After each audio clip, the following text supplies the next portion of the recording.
Paul Kagame n'a guère apprécié la décision des juges français.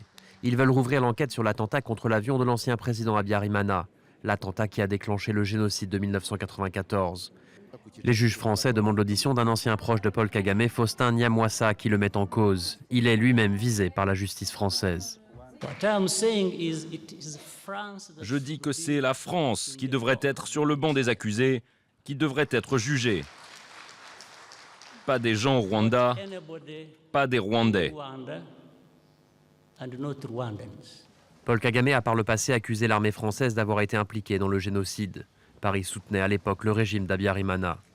Une première enquête du juge Bruguière mettait en cause des proches de Paul Kagame. Elle avait entraîné la rupture des relations diplomatiques entre Paris et Kigali entre 2006 et 2009. Lundi, Paul Kagame a évoqué une possible nouvelle rupture. Pourtant, ces dernières années, les relations entre les deux pays allaient un peu mieux. Une deuxième enquête des juges français Trévidic et Pou semblait dédouaner les alliés de Kagame. Elle citait comme zone de tir des missiles la plus probable un camp tenu par la garde présidentielle d'Habyarimana. Et la justice française a organisé ces 2 dernières années 2 procès de génocidaires qui s'étaient réfugiés sur son territoire. Mais la demande d'audition de Faustin Nyamwasa vient mettre un terme à ce réchauffement passager. Il était chef des renseignements militaires de la rébellion à l'époque de l'attentat.